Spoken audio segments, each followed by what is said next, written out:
Welcome.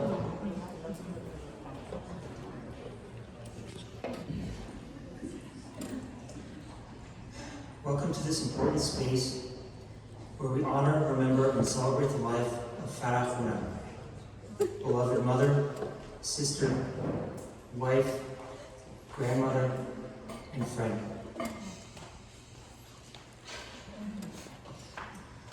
On behalf of the entire Khorram family, including my father Bahram, my sister Tori, and my brother Taha, thank you for joining us here. Allow me to orient us rightly at this time. We are here to remember my mother, to remember her rightly, to celebrate her, and honor her life. To honor is to treat something with the dignity and the weight it deserves. We will do this in various ways, through stories, shared reflections, poems, prayers, and lighthearted moments. There will be some laughter because my mom loved to laugh, and we will honor her that way too. Taking the time to remember and honor Farah's life and grieving her death is an important part of our humanity. She's no longer with us, and we grieve that, but she is free of her debilitating pain. She's no longer with us, but she's reunited with her mother, whom she longed for since she was a teenager. She's no longer with us, she's left us too soon, and the loss runs deep. Her loss hurts, but there's an old proverb that says, "A house of mourning is better than a house of feasting." Before we transition to our first speaker, I want to read a short poem by the American author Margaret Mead. It's called "Remember Me." To the living, I am gone. To the sorrowful, I will never return. To the angry, I was cheated. But to the happy, I am at peace. And to the faithful, I have never left. I cannot be seen, but I can be heard. So as you stand upon a shore, gazing at a beautiful sea, remember me. As you look in awe at a mighty forest and its grand majesty, remember me. As you look upon a flower and admire its simplicity, remember me. Remember me in your heart, your thoughts, your memories of the times we loved, the times we cried, the times we fought, the times we laughed.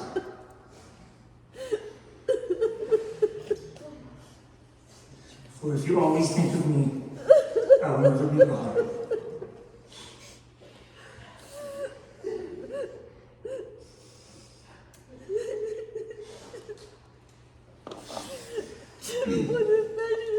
Our first speaker is Anita Sharajandi. She's a dear friend of Toby's and also of my mom's. She and my mom shared a common love for Persian poetry. Thank you, Anita.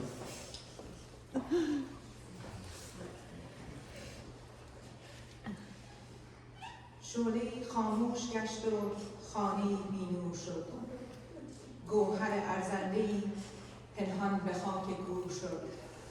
مادری شایسته از این عالم ناپایدار، چشم خود بربست و از چشم عزیزان دور شد. با عرض سلام و وقت بخیر خدمت تک تک شما عزیزان، از اینکه زحمت کشیدید و از راه‌های دور و نزدیک به این جمع ملحق شدید تا در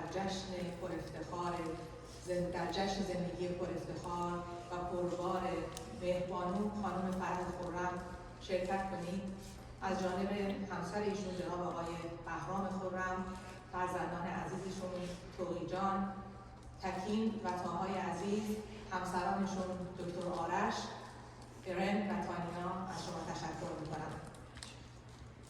از اونجایی که خانم خرم علاقه بسیار زیادی به شعر و ادبیات فارسی داشتن و گهگاهی که من در شبکه‌های اجتماعی شعری پست می‌کردم، ایشون کوچک نوازی می‌کردن و من رو مورد مهر و محبت خودشون قرار می‌دادن. به به یاد ایشون و از زبان فرزندانشون شعر رو میخوام تقدیم حضورتون کنم در سوی مادر. دلم خواهد که مادر را ببینم، صمیمی دست گرمش را بگیرم، بگویم ای تمام هستی من، فروغ دیده و سرمستی من. چو رفتی روز من شام سیاه است، دمادم هر دو چشمانم به راه است. نمیدانم که با هجرت چه سازم، که با مرگ تو در سوز و گدازم. فدای آن لب پرخنده تو، تو شاه عالمی من بنده تو. مرا مگذار با قلبی پر از خون، ز دنیا رفته ای من ماندم چون. مرا مگذار با قلبی شکسته، دو چشمان تر و در خون نشسته. مرا از قید این دنیا رها کن، ز چشمت یک نگاهی سوی ما کن. مرا مگذار دیگر ناتوانم، نمیخواهم در این دنیا بمانم. تو رفتی از فراغت دل در فغان است، تمام روز و شبهایم خراب است. مرا مگذار میسوزم دمادم، نمی آیی چرا شبها بخوابم. سرم را روی دامانت گذارم، بگویم پاک شد صبر و قرارم. جهان بعد از تو شد ماتم سرارم. نثارش می کنم من این دعا را، بیامرز مادر ما را خدایا. روزشون شاد و یادشون گرامی. مرسی از وقتتون و همراهیتون.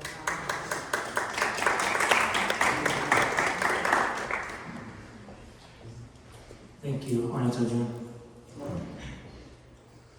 Before I introduce our next speaker, I have a little story to share. A story about me and my mom. I find this to be a funny story, but sometimes when I tell it, people don't laugh. They don't think it's funny, so I'll try to deliver it right. This was 1994 when I was moving into the college dormitories at UC Santa Barbara. It was September. My dad and my mom were driving me up to Santa Barbara, and one of my friends was also accompanying us to help me move in.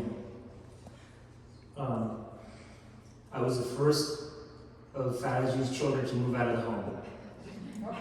She was not happy about that. She got in the car with me and my dad, and we drove up to Santa Barbara. She didn't talk to me the whole day. She didn't get out of the car space to help carry anything up. She didn't say bye to me. And at the time, I thought, wow, that's so weird. And I didn't really understand it. It's taken me like years to process this and understand it. She had a very unconventional and unique way of showing her love to us. She loved her children fiercely. And this was her way of showing us, hey, I freaking love you a lot. Why are you moving out? So to that end, I'd like to introduce her favorite son, Farah Khorram.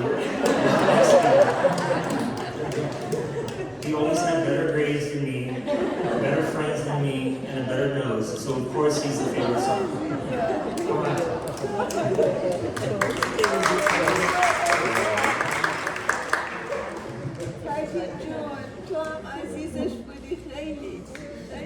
Getting old.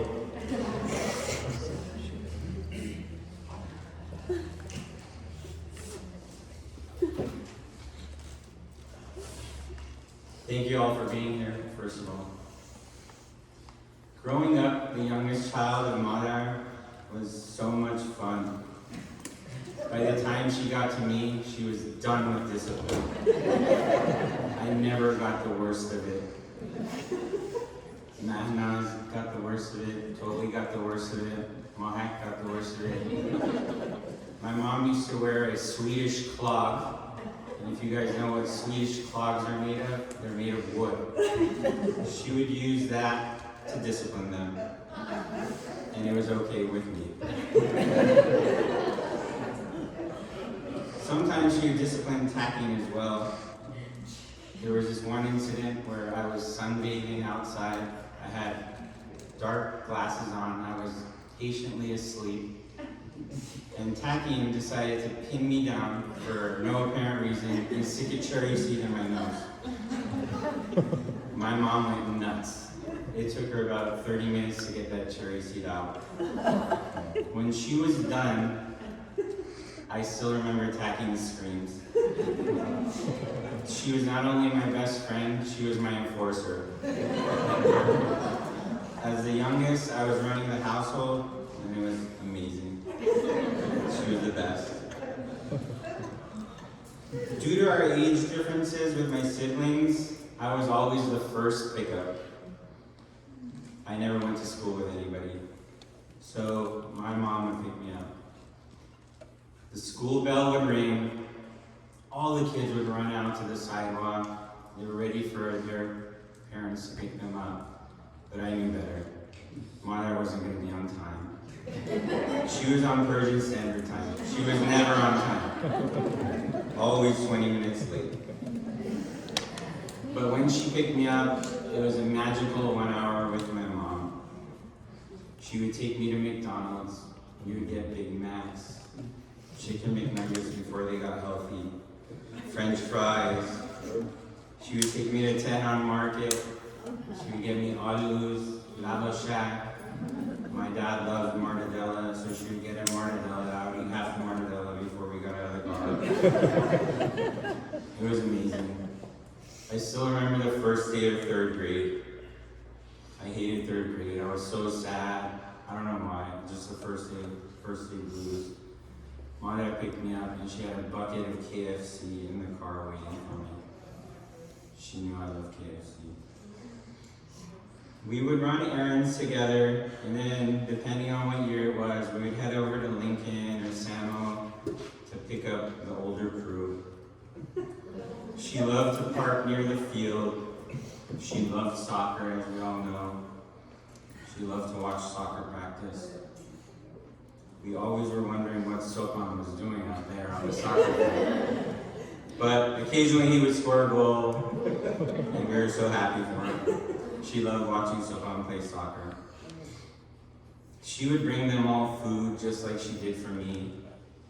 She was pretty much the mom to about 6 or 7 of us. It wasn't just us in the house, it was everybody.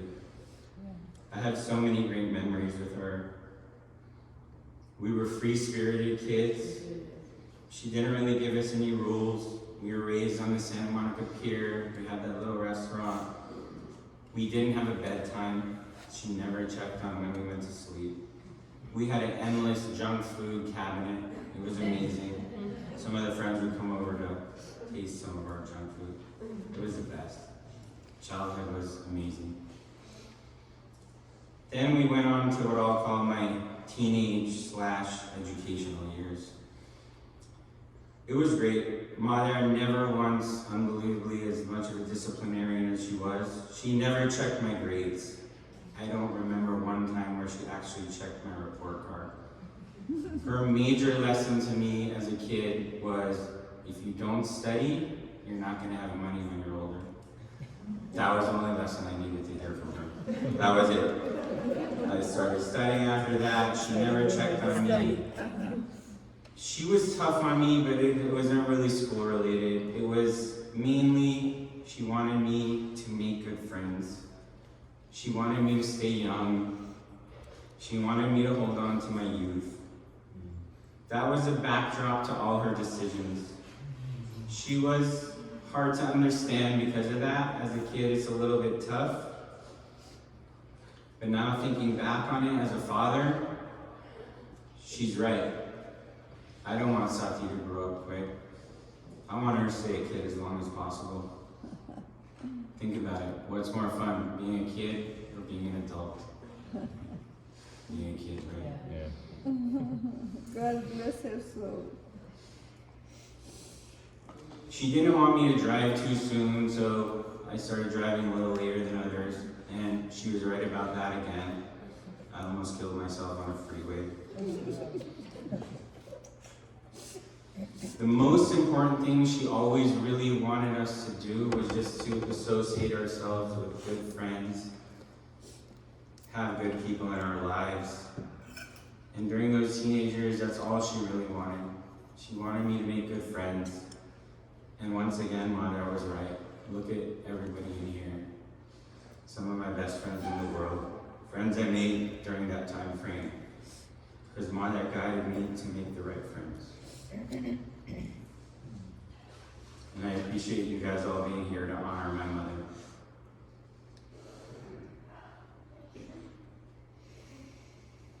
After those years, we went on to college. I partied a lot. I studied a little. Then I went on to business school. I did the opposite. I studied a lot. I didn't really party. Made it through with the support of you guys, with the support of my family, with the support of my father and my mother. Survived those years with everybody's support. Could never do it alone. Then it was time to go to Washington, D.C. Went to Washington, D.C. All my best friends were there. It was totally random. Human was there, Amir was there, Jed was there, Samboy even came. It was a magical time. We really did whatever we wanted for those years. But my first visitor, of course, was Madar. And this was pretty odd because Madar was afraid to fly. So she took the 6-hour journey with Peda to come visit me. She was afraid of planes, she was afraid to fly. So what Peda did was a natural thing. He gave her drugs. She got drugged up, she got through the flight, we picked her up, she grabbed the wrong luggage, we went to the hotel room. Madar was pretty much out of it for 2 days, you remember? I did some work-related stuff with my dad. It was fun. My dad took off. Then the best times came. It was the time I loved the most. Time alone with Madar. She took me shopping. She knew I had moved to the East Coast and it was cold. She got me probably 5 or 6 jackets at that time. I had started a corporate job, so she got me work clothes.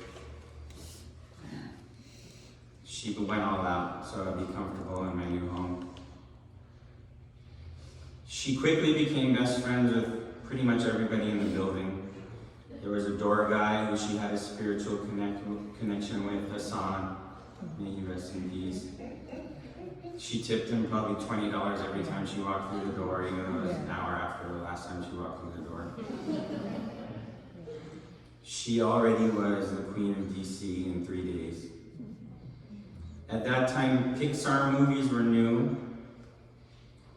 and I remember popping in the Finding Nemo DVD with her. Yes, there were DVDs back then. She loved it. We watched the whole thing.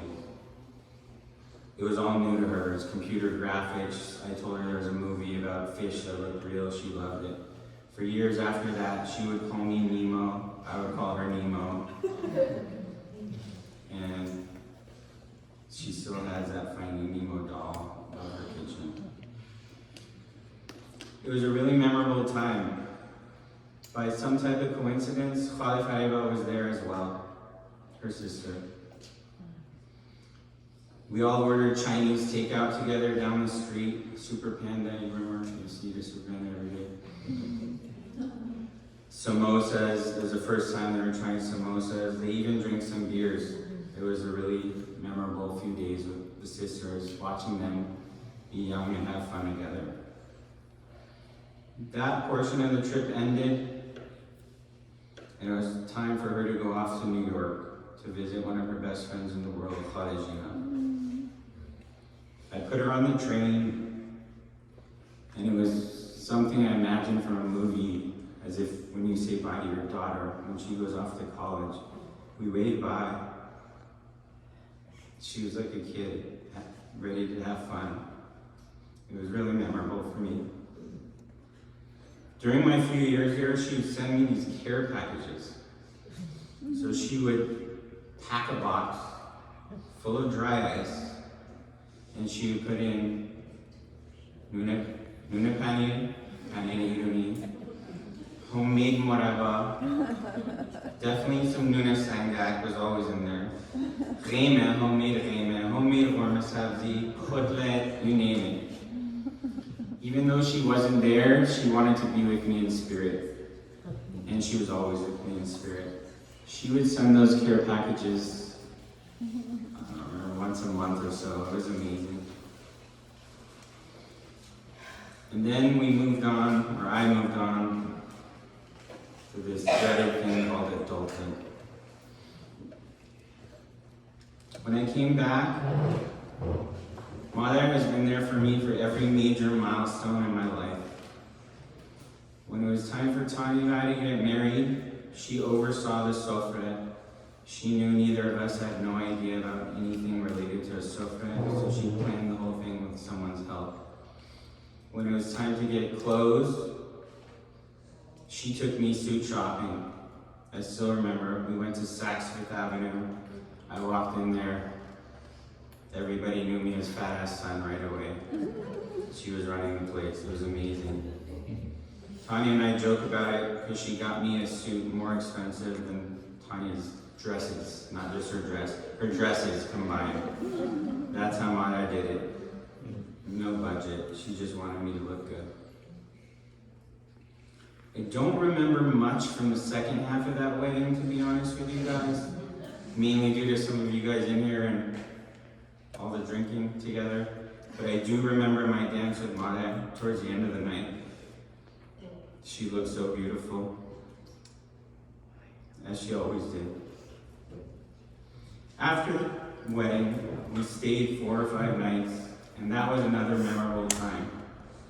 Father Simeon was there with us. We went out to amazing dinners with Tanya's family. Tanya's dad took us out. May he rest in peace. It was a blast. We got married on a catchy date. It was 10/2/10. Every October 2nd since then, my mom is one of the first people to call, or was one of the first people to call, or text me to say happy 10/2/10. Some years she would actually beat Belly and Samboy. Some years she wouldn't. They always text me as well, happy 10/2/10. Great friends and a great mother. Then it was time to have a kid, baby making time. It was a planned birth, so we knew the day Satya was going to be born. It was a Tuesday morning. It was 5 a.m. It was dark. We were all anxious. I was pretty much terrified. When we got there with Tanya's sister and her mother, because they're always with us for every major milestone in Satya's life, Madar was already there. She wanted to be there mainly for Tanya and me. She wanted to teach me how to take care of Tanya that day. She was telling me to naz her, what to do, how to be a good husband that day. I still somehow messed up because when they wheeled off Tanya, I was in the bathroom washing my hands. I was so paranoid about germs and touching my daughter. I still somehow wasn't there, but when they wheeled her off, I caught up to her. I was there for the whole time. When Satya was born, it was an amazing experience, as anyone in here who's a father or mother knows. When I got out to introduce Satya to my mom, she wasn't there. And that was totally fine. She wanted to be there for me and for Tanya. She had time to meet her new granddaughter soon. The baby could wait. She did her job that day.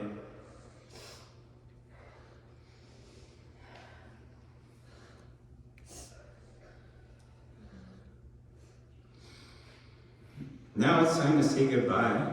For now, I'll see her again.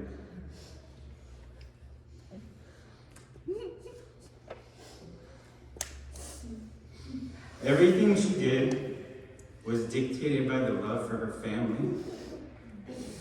Everything. The words I wrote down here were that her sacrifices were relentless. She would do anything for her family. Her sacrifices were relentless, and also her lessons were relentless.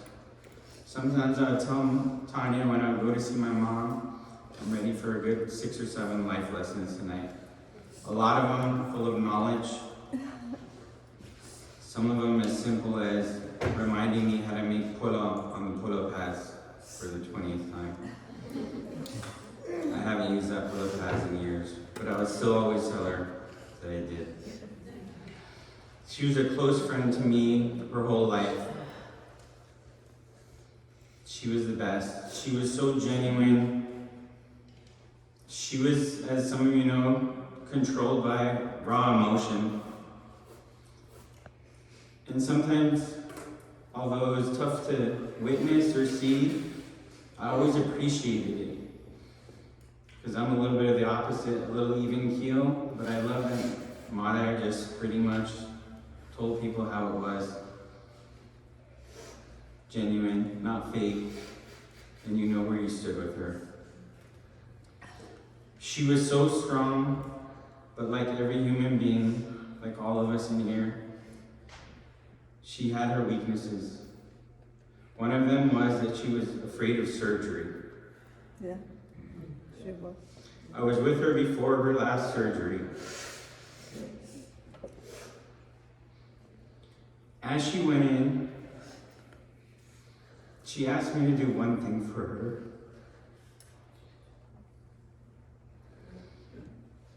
She was afraid she was going to pass away.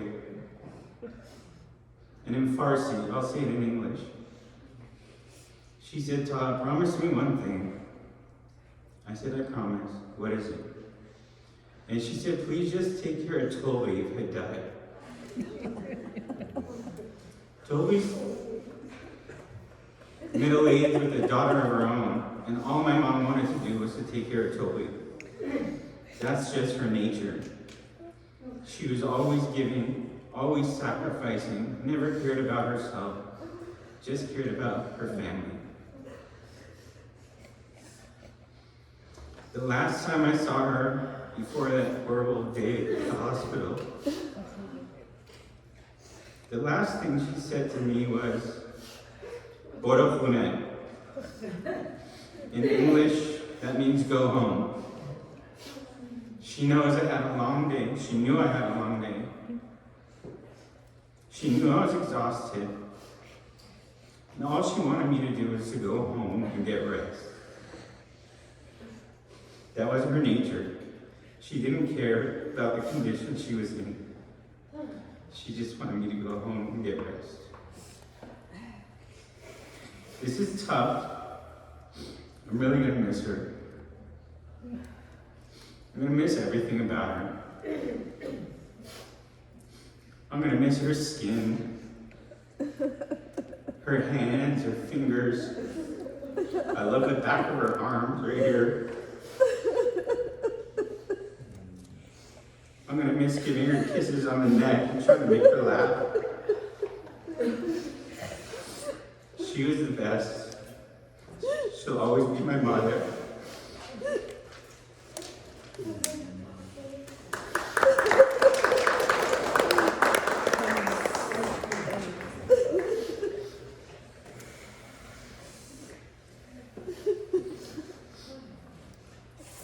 Thank you, Tom. Before I introduce the next speaker, I want to share another story about my mom and do a little exercise together. When we were kids, and our mom would take us all to the grocery store with her, and she would naturally buy a big cart full of groceries with a bunch of kids in tow. And we'd go through the checkout line, and then the cashier would check all the groceries and put them in the cart, and then give her the receipt. Big old long receipt. And my mom, every time, would stand at the counter and check the receipt, item by item, to make sure she wasn't overcharged, double charged, or charged for something she didn't buy. And we, the kids, are just standing there, so embarrassed that our mom is doing this. And, you know, sometimes the manager would get involved. But this is an example of the courage that my mom had, because we were an immigrant family. At the time, she barely spoke the language. We didn't have a lot of money at the time. And she fought for us. She fought for every nickel and dime that she could save for our family. So at the time, it was super embarrassing, but it was a good example for me of my mom and what a fighter she was. Now comes the audience participation portion of the service. This is an opportunity for all of us to share a word or phrase that comes to mind when you think of Farah Khorram. There's no order, just say it out loud when it comes to mind, and feel free to share more than one. And I'll go first. Courageous.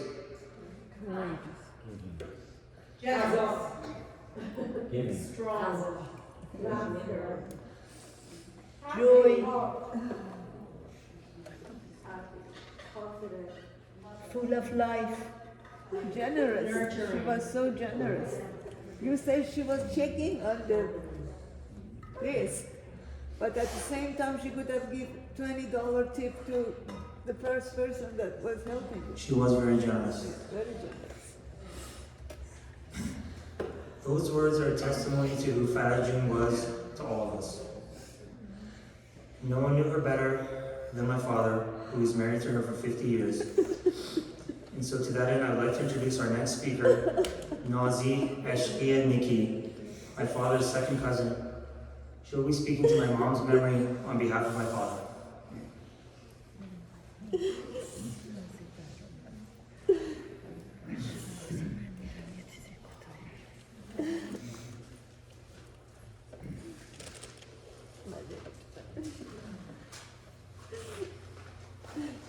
How would you follow these two?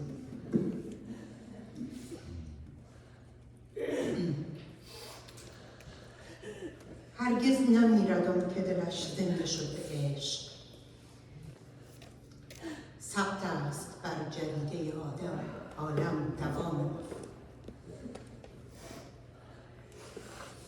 ظاهراً بیت سوم غزل شماره 11 حضرت حافظ.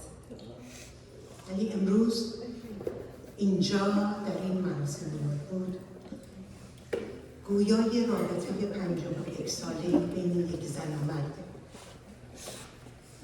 که تمام روابط، خاطرات، تجارب و زندگیشون در یک کلمه خلاصه می شد: عشق. و این موضوع در مورد بهرام و فرح به قدری واضح، ملموس، روشن، بی قل و قشر و بی واسطه بود که نیازی به توضیح من نیست.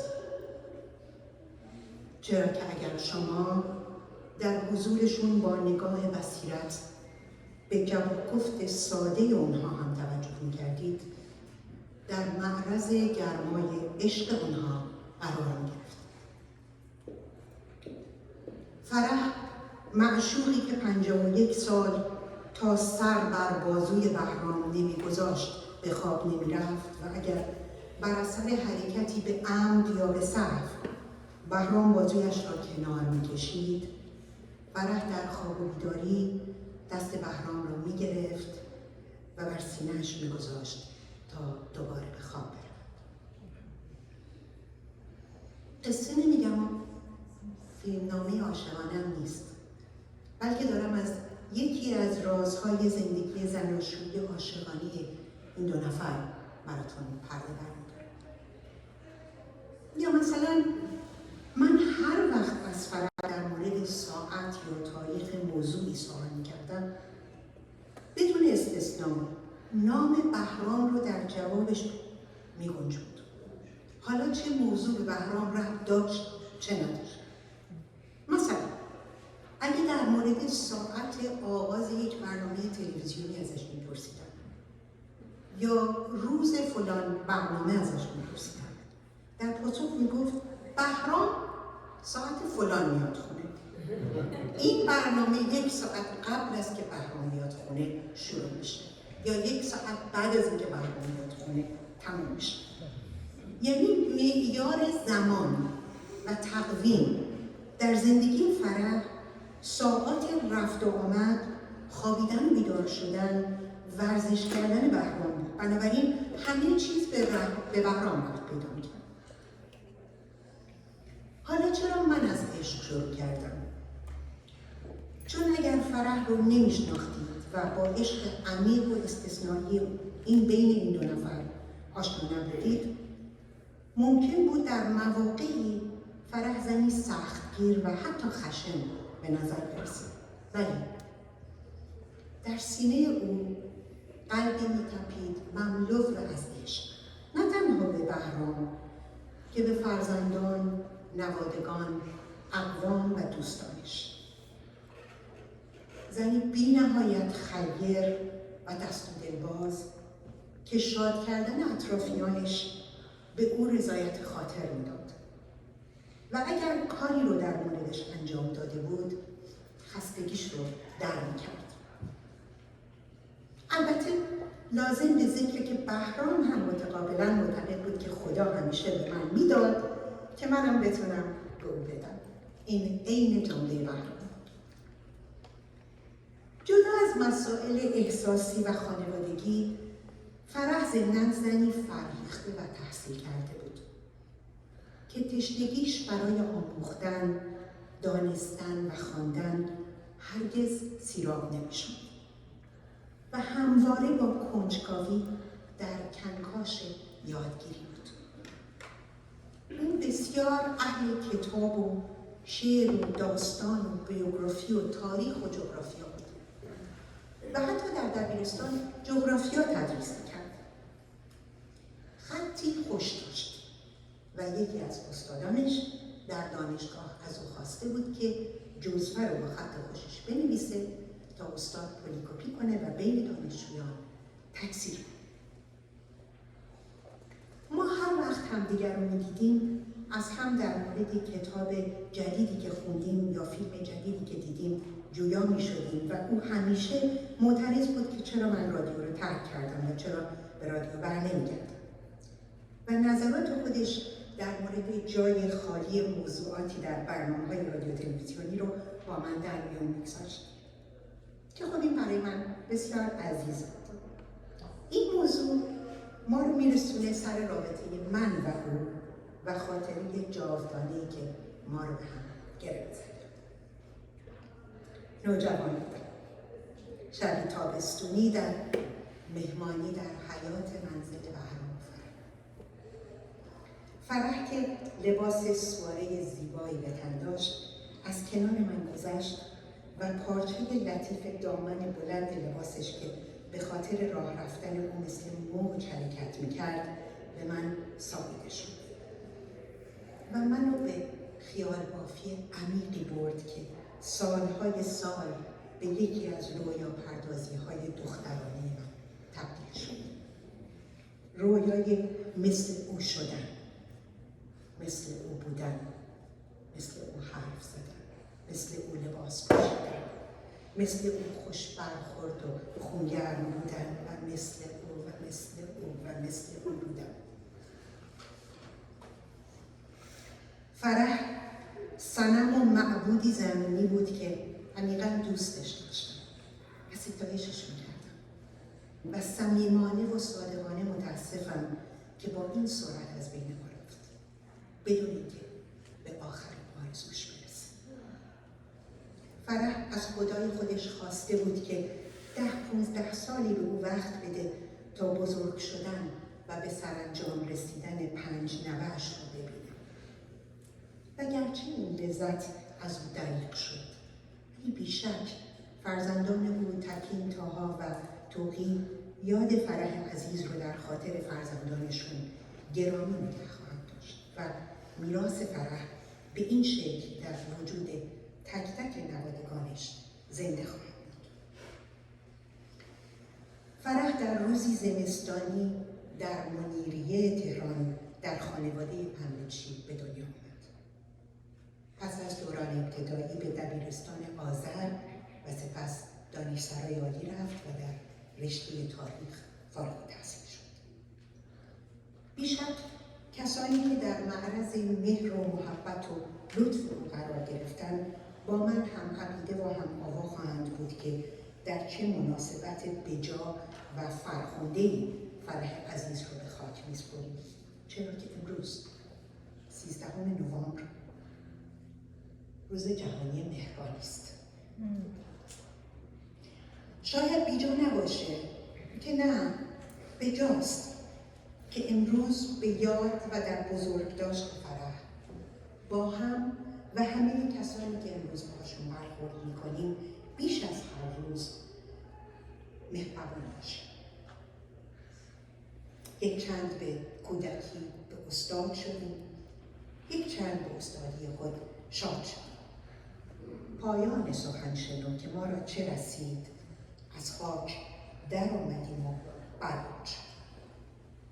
در بین تمام غم و غصه های این چند روز اخیر و خلایی که در روزهای آتی به کمینمون نشسته، یک موضوع دلم رو گرم نگه می‌داره و او رو برام جاودانه میکنه و اون آخرین جمله‌ای که فرح خرم در گوش بهرام بزنه: علی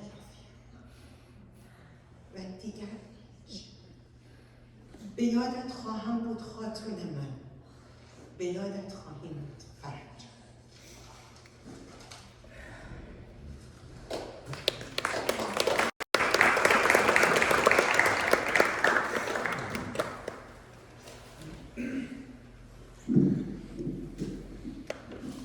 Thank you, Nazi Juna.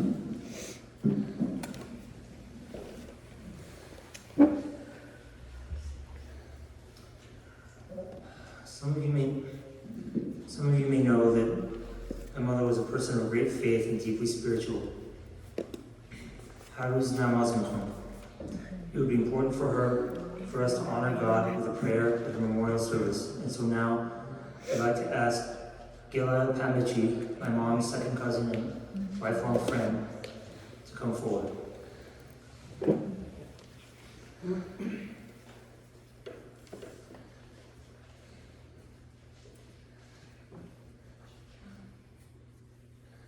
سلام و درود به شما همه عزیزان و درود به روح عزیز و شریف و پاک فرح جونمون.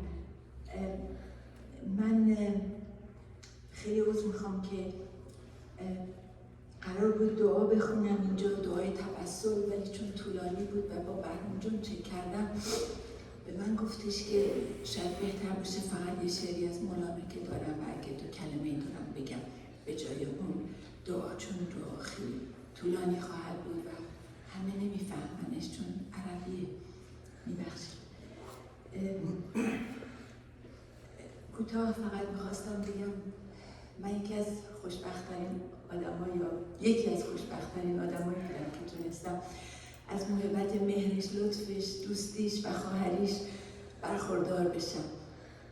فرح خیلی آدم یگانه و خاصی بود و هر کاری که میکرد، هر راه و رسم زندگی که داشت مخصوص خودش بود، ویژه خودش بود. یه روز ازش خواستم که با هم قرار بود جایی بریم، گفتم فرح جون بذار من بیام دنبالت، تو راحت بشین با تو دراز کن تو ماشین، بذار اجازه بده من رانندگی کنم.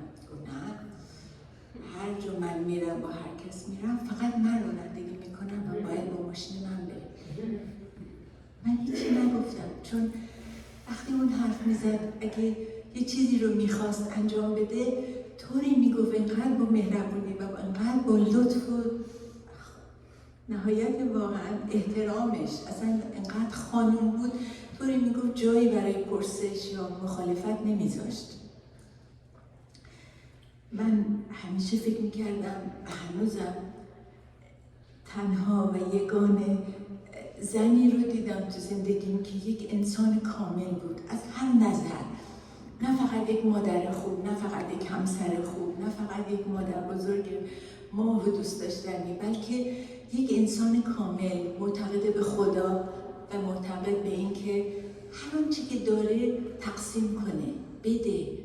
حالا این وقتشه، انرژیشه، دوستیشه، مهرشه، پولیست که $20 که در میاره به درمون میده، هر آنچه که میتونست میداد در هر موقعیتی. من باور نمی کنم که فرح لحظه‌ای تو زندگیش بوده که حتی اگرم که کمتر از حدی داشته ولی بازم حتما میداده به نوع دیگری.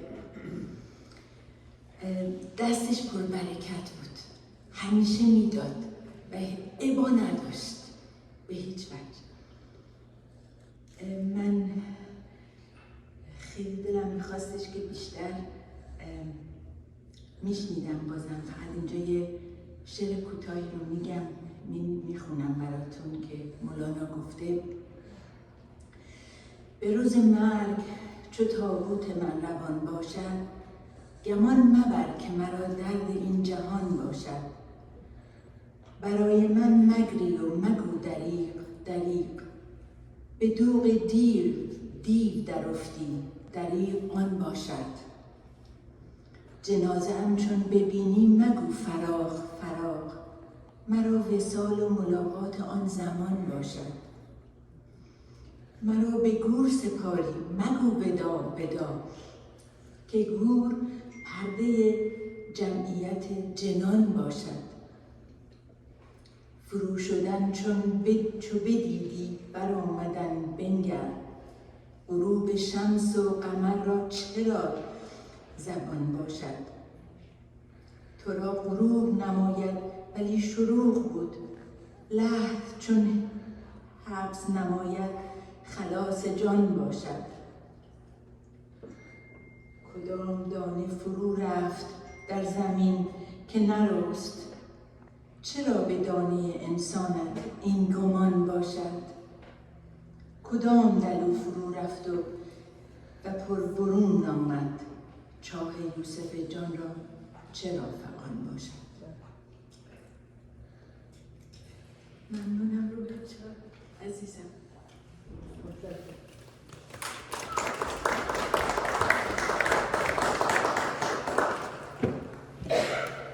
Thank you, Kalaja.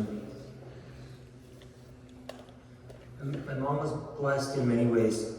She had loving children, a devoted husband, and 5 beautiful granddaughters. They were 10-year-old Kayla, 9-year-old Fiona, 8-year-old Satya, 7-year-old Roxy, and 6-year-old Valentina. While Farah was known for being a tough cookie, she was soft and gentle with her granddaughters. Prior to today, my wife Erin asked our daughters what their favorite memory of Grandma was, and they all remembered the time, last Nowruz, when she acted silly with them and put on these little bunny glasses that they got as Easter gifts. And we printed out some pictures of those, which I'll reveal.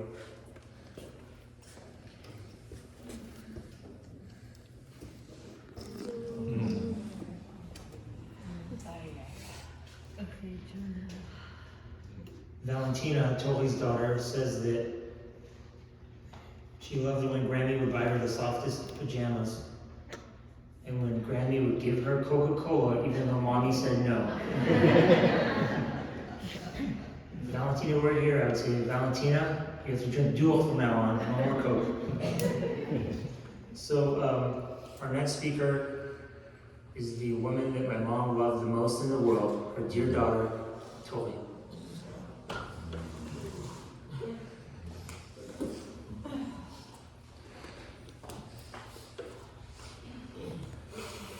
So I just want to take a minute just to look at everyone here. I love you all.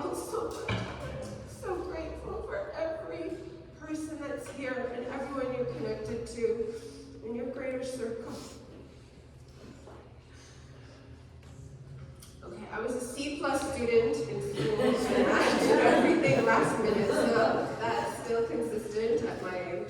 So I did this last night, but I want to play one thing before I get started, and it's quick. Oh, wait.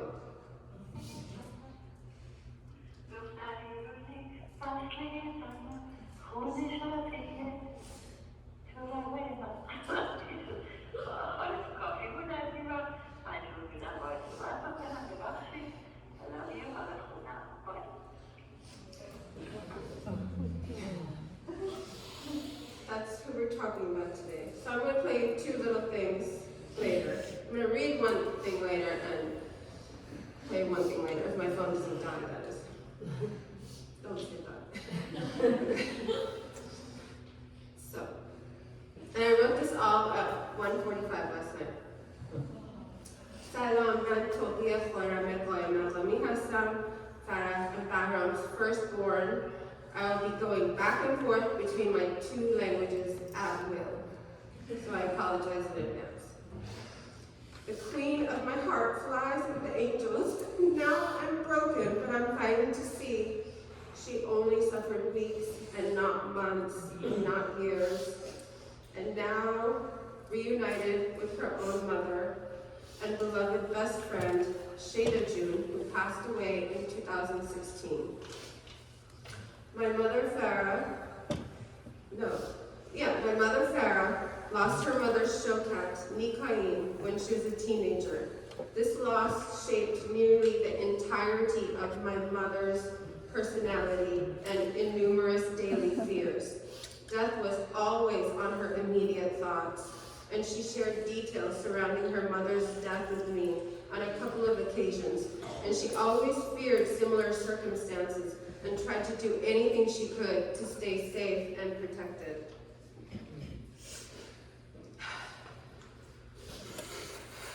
My mother's most common answer to everything was dua. When we were younger, she was stronger. She fasted annually for the entire holy month, but she would say it was her way of being closer to her mother's ways. I live 70 miles away now, and for years I kept my bond strong with my mom. Oh, somebody was very short. I kept my bond strong with my mommy by chatting with her after dropping Valley off at school and walking my morning path while laughing, complaining, telling each other secrets, sharing about her Persian radio doctors, their guests, funny stuff my dad said and did the night before. I got to know her as a best friend deeper than before. Her resilience, which I definitely spelled wrong, her resilience, tricks to ignore, bad times, physical pain, and more stories from her very painful childhood memories. I want to add in here, because I'm going to come back to it, she loved you all, every one of you, very deeply. And I promise you that. My father was her absolute favorite, despite what my brother said. It was us three equally, and her 5 grandbabies equally. She gave them money, so much money, so generously. At one point, I collected all the envelopes and all the gifts that she'd given me, because I had a conversation with one of my brothers, and he, I think it was Tad, he told me that for every year that your child is aging, you need to have $1,000 stockpiled. So age equals savings. And so I was like, oh my God, my mom gives me a lot of like cash envelopes, and I'm gonna just gather this up. I have to figure something out with all this money. I had them in boxes and safes, and so by the time she was 3, when I gathered it together and went to the bank in my local supermarket, I had $4,000 just for my mom in cash, and she was 3, and that was all just gifts from my mom.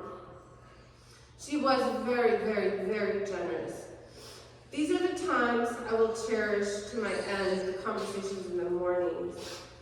I thank the heavens for each of those talks that further molded me. Okay, I'm gonna cue the song for a second. This song was my mom's. I should go wrong, but if you remember this.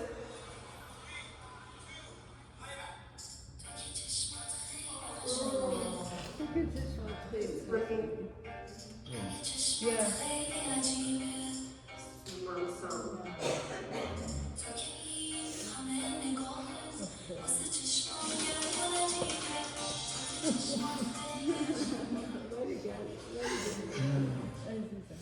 When I would hear the word Najib in this song, it was just break my heart. Because my mom was the most Najib to me. She was the most Najib woman. She'd play this song when I worked in Hollywood and I was going through an exceptionally difficult time. She'd play it. Oh, it's 3 o'clock. I have to pick up Alan to take my life. She'd play this song for me. Like, I would talk to her on my drive to work, and then somehow, by the time I made it from the parking lot to my desk, she'd play this song on my answering machine because I would have to check all these messages, and then run down to the set, and then I would be like crying and just trying to get it together and say hello to the first booking, and she would make me laugh so much throughout the day. During the time I lived in my mom and dad's guest house, I built such a bond with my mom. She's almost like my substitute lover. Like, I would just I would go to the front house just to talk to her. Like, I craved her ways. She was just so particular, like really aggressive, but really sweet. She's just so sweet to me. Sometimes. She showed me this Hallmark card one time. She showed, and probably it was, again, me feeling pity upon me, but she was always trying to build me up. And she showed me this Hallmark type card one time. It was this little tabby kitten looking in the mirror. And what was looking back at the tabby kitten was this like lioness with this big mane. And she would say, "That's you, Toby. That's you. Not this one, that's you." Okay, mommy, okay, I get it. And that really, this was her way of saying, like, get it together, you can do this. It's not a big deal. She was Najib, she was Nazanin, but tough and sometimes way too much to handle. But she was mine, she was just my person. Everybody has a person in this world. She was my person. She told me that she wanted to do this treatment because she wanted to be sure to be at Valentina's graduations. She told me, "That's all I want to see. I really want to just see her graduate." And I said to myself, "That's many graduations, mommy." She's like, "Yeah, all of them. She told me once, Toby, my mother used to say, when she passes, she will always keep one hand out. Dokhtaram, I'm always going to have my hand out of my plot, just looking for you. Just look for my hand," she used to tell me. "I will miss you so much, Toby." She said this when she was crying on the phone one morning. She said, "Toby, I'm so scared. I'm so scared of this treatment. But I will miss you so much if I don't do it." Oh my gosh. That's going to be another song. It's going to be jazzy. You don't need that one. Okay, where's my other one? Okay, here. Anyhow, when she said this, I was like, I wanted to come out of my skin. I wanted to like run down the street as fast as I could, and I don't run anymore. I loved when she read me Bamdad Khomar. Have you guys read Bamdad Khomar? Bamdad Khomar. Yeah. She'd read me parts of this book, and she would call me and say, she'd call me and say, it's on the radio, she's reading it now, you have to. And I would like, in the browse, I would like try to find the app, and I would find the book, and I would listen, and I would go to the checkout, and I would cry,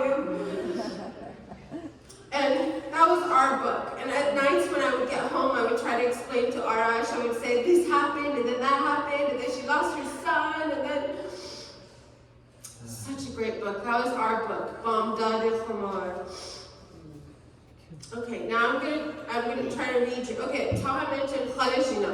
Khalajina was her bestie in New York. They were just like twins when they were little girls. She says, Khalajina, oh, by the way, I have braces, and rubber bands, so it's still me, like bleached hair. I love you so much.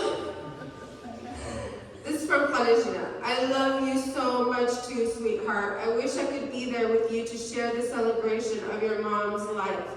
There are so many stories and good memories that your mom and I shared. One was when we all still lived in Iran. Before you kids were born, your mom decided to give me homemade highlights on my hair. She made some hair mixing bleach, put some stripes in my hair.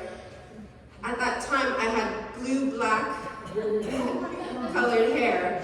It took a long, long time for my hair to turn blonde. First, the color turned brownish-reddish, then orangish, and your mom kept checking and adding bleaching cream in my hair, saying, Gina, چقدر قشنگ داره میشه، خیلی قشنگ داره میشه، بابا. Then she reached out to hold under my bleaching hair, and the entire strip of bleached hair broke off and fell into her palm of her hand. And she started laughing hilariously. She was showing the broken bleached pieces of hair to me. I was left out with short pieces of black patchy hair, reddish and orange and blonde hair, almost like polka dots. It was Friday in Tehran and drugstores were closed and I could not buy a tube of hair color to fix. And I had to go to school, they were teachers. I had to go to school the next day, teach my class. Well, I had to wear a headscarf on my hair, which in turn was very unusual for my co-workers and students to see me with a scarf. The miniskirt dressed teachers in a headscarf. A lot of questions and guessing went into the whole day. Anyway, you can share this memory when you need to laugh. I love you all and wish I could be there. And that's my Khalajina, she's the sweetest woman. I don't think I need my phone anymore. Here's one favorite memory.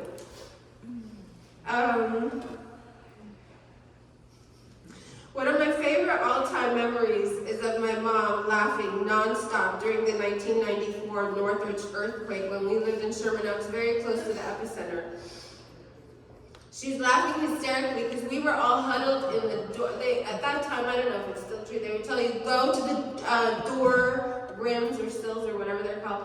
Go there and huddle and stay there and don't move and we will protect you and I don't know, FEMA's gonna come and give you sandwiches or something. And then we would just sit there. We were sitting there for so long and so this huge door sill was close to the garage. And so some of us were in the garage doorway, some of us were over here, and in the garage my mom kept 2 spare refrigerators full of food. On top of the refrigerator, these 3 huge torchy jars, like enormous torchy jars. We had an aftershock. These 3 torchy jars fell, and we were all like, oh my God, we were all like seriously like suffocating. It was so terrible. My mom could not stop laughing. I mean, like one of the most tragic days. She was just laughing and laughing and laughing and long-term laughing, and that laugh was so loud. She was just careless and she was just proud, and she just, if she laughed, it was all good. So now I'm gonna go back over here. See all my chicken scratch. Okay, then I have to remember to come back to page 5. Please remind me. Okay. Okay, so one thing was my mom was very sensitive about my eyebrows, my hair color, these braces. She told me, تمام دندونات میفته این چه کاری بود تو کردی؟ آخه تو چرا رفتی داره آخه رفتی اینا گذاشتی؟ And when I would smile at her, I would say, Mom, salam. She would turn her face like, oh,